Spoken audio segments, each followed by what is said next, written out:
friend will say, I'm starting a company, or I have a friend who's starting a company. Like, what's the one or two things I need to do from a privacy perspective? When do I need a privacy lawyer?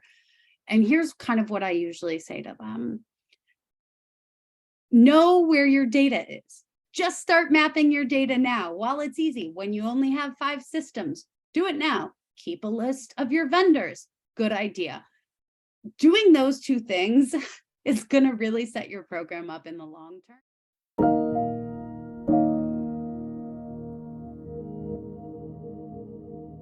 And the data protection officer, and I head up our privacy team at Asana. My goal is not only as the data protection officer to ensure compliance with global privacy laws, but to also build a culture of privacy at my company.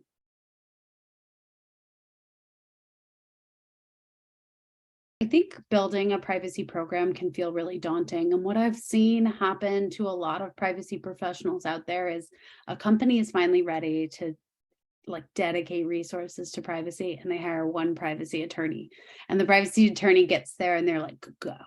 And so this is kind of my advice for that attorney. And it's, you can't do it all alone, and you can't ensure perfect compliance. And as much as that the regulators are going to hate me saying that, it's just not possible to do privacy compliance with just one person. It is a multi-team effort to build a privacy program. And so when you're looking at building the first parts of a privacy program, it's really important to find those cross-functional stakeholders that you need to align with to help you establish your goals, and make sure that you are finding out what they need from you as well. Obviously, depending on whether you're in the B2C space or the B2B space, those needs are going to change and be very different. But I think looking at those types of needs from the business, but also looking at what you can realistically accomplish is a good way to start.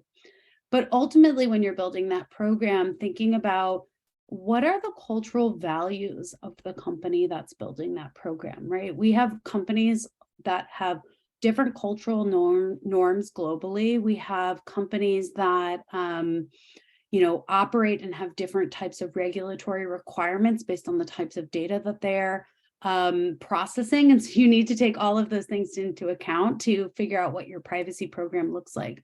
But ultimately, if you're looking to what are the first other couple things beyond that relationship building, looking and deciding what are those long-term fixes that need to be made, and start getting buy-in for those now, because sometimes it can take a year or two to fix really a large architectural issue potentially, or something that might require more cross-functional buy-in and stakeholder buy-in that may take more time for alignment. Start on those now, and by the time you get to that solution, you'll have had time throughout that longer period to actually build in and do some of the smaller wins. I've seen people build a privacy program and just start doing the small things first. And that can feel really satisfying, but you got to get those bigger rocks moving slightly so that you get them rolling before it's too late.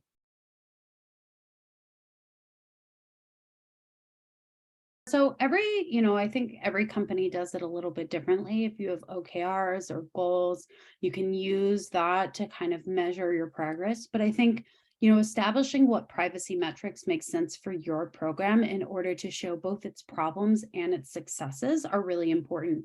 I think looking at things like response times to data subject requests can be really valuable, because if you start to see those go up in length because maybe they become more complex, or you need more individuals on them, that can create a narrative to what type of tooling you might need to solve those problems. And so looking at, what kind of data might help you solve those problems in the long run. And, sometimes when you start collecting data and thinking about how you're going to measure it, you have to collect, I can't believe I'm saying this as a privacy attorney. You have to collect that data first and then figure out kind of what story it's telling along the way, because you may not immediately know when you start requesting those metrics.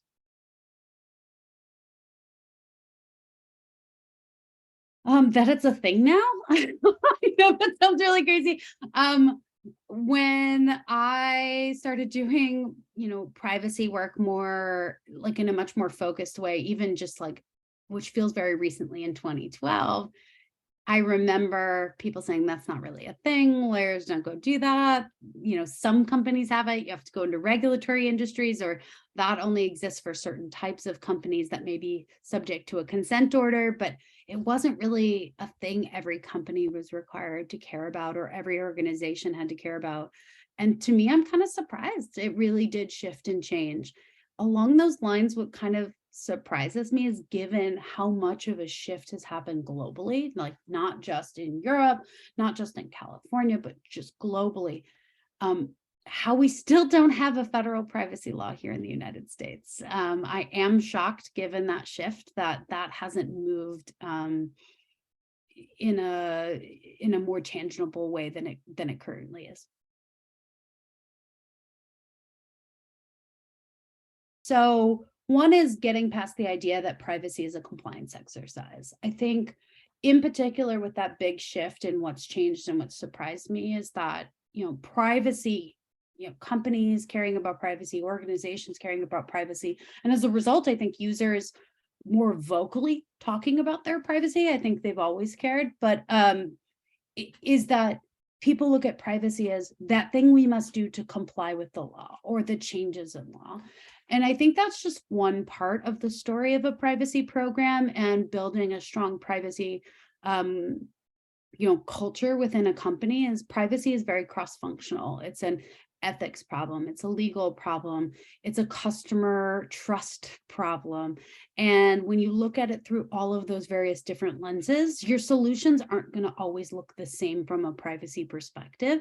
And I think once you I think getting past that, like, privacy as a compliance exercise, it can be really difficult depending on the organization and depending on the stakeholders who are involved in those conversations.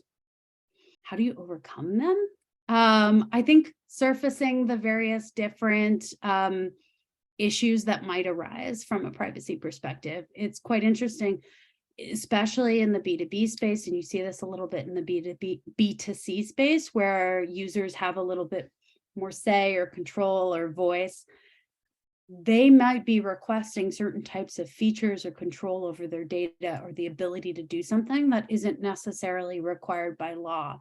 And if you want those customers, if you want those users, you're going to have to build those things. And I think that's a part of compliant or privacy, that when you are having conversations with a product team or an engineering team, you're thinking, okay, this isn't just we must do this because the law, but look, here's how many people actually want this as well.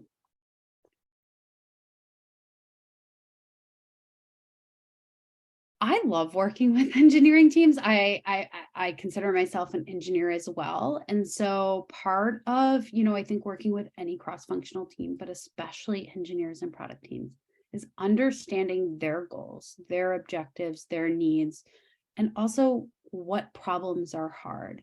I think one of the things that I learned when I became an engineer is a problem to a lawyer or to someone who's not in a technical field, you can say, hey, I just need you to delete data. Like, just go and delete all this data. That should be easy, right?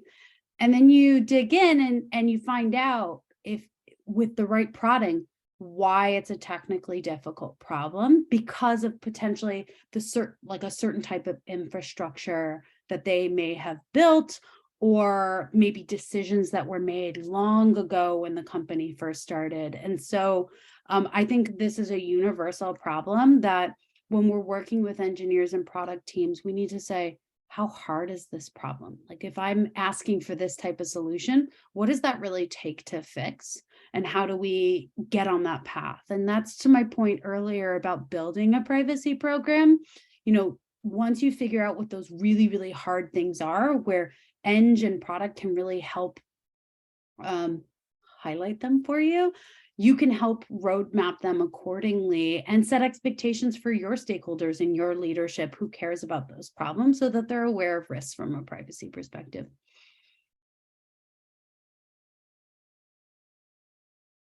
So I think privacy teams historically sit under a legal organization, or at least the nascent stages of one. And I think, having lawyers on your team is really valuable. But I also think having non-legal folks project managers, privacy managers, privacy operations individuals on your team is really, really valuable. And so again, privacy is cross-functional. Privacy is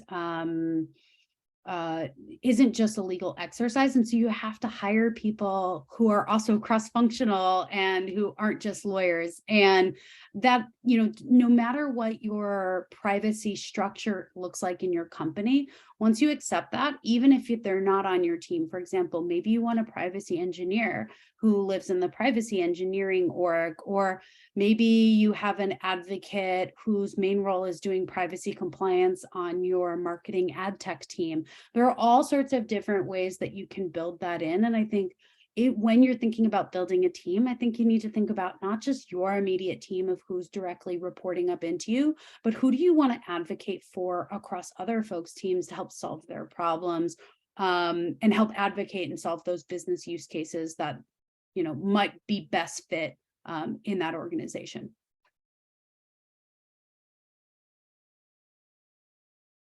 I mean, there are a whole bunch of things you could do, but one of the things that I get the question all the time from new startup companies. A friend will say, I'm starting a company, or I have a friend who's starting a company. Like, what's the one or two things I need to do from a privacy perspective? When do I need a privacy lawyer? And here's kind of what I usually say to them.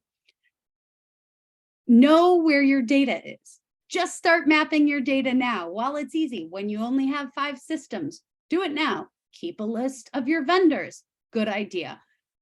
Doing those 2 things is going to really set your program up in the long term, because a lot of what can be really difficult about doing privacy is that if you don't know where the data is, you can't govern it. And the hunt for finding the data and building that muscle of keeping it up to date, finding it across your stakeholders becomes much, much more difficult when you have to do it retroactively. Like every single privacy person in existence, because GDPR really pushed that forward.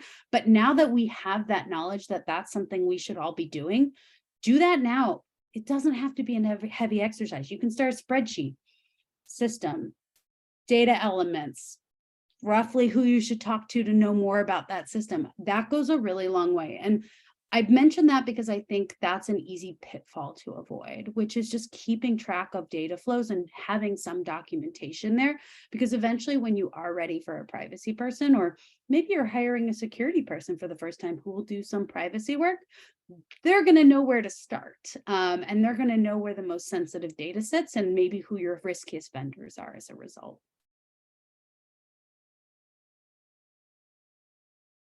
I mean, more regulations. I expect to see in the United States a lot more, aggressive isn't the right word, but intentional actions from the FTC around data privacy. And what I mean by that is, even last year we saw this starting, and I think this is going to be a trend we'll continue to see at the FTC, coming from the FTC. We had in Drizzly, for example, the CEO was held personally liable for a data breach of the company. That's a very intentional action from the FTC to make a statement about how you need to think about data protection and privacy generally. I think we're going to continue to see more actions in that direction. What exactly those will look like, I think it's going to be more guidance through consent orders as it relates to data privacy practices that aren't clearly written out in any sort of federal law. And so they sometimes call that FTC common law. I think we're going to see a lot more FTC common law, which is, explicit statements requiring data minimization, which we've already seen from the FTC as well. So I expect to see a lot more of that coming, in addition and kind of supplementing all of the state privacy laws that are going into effect this year and early next year.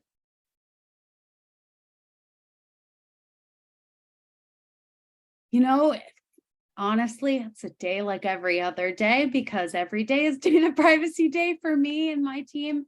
But I think data privacy day is a really great opportunity to highlight to folks who don't do privacy every day, the different aspects of privacy, right? That it's not just a legal exercise. It also brings awareness and attention to the larger privacy issues that exist in the field.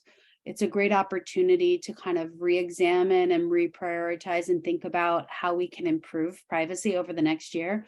I like that it lands in January. It's kind of like starting a new year off with like some privacy goals as you think about it. And having a little bit of that awareness, and it's kind of, it's a couple months after Cybersecurity Awareness Month in October, and so it's a nice kind of follow up to that, that helps individuals who aren't thinking about it every day to think about it.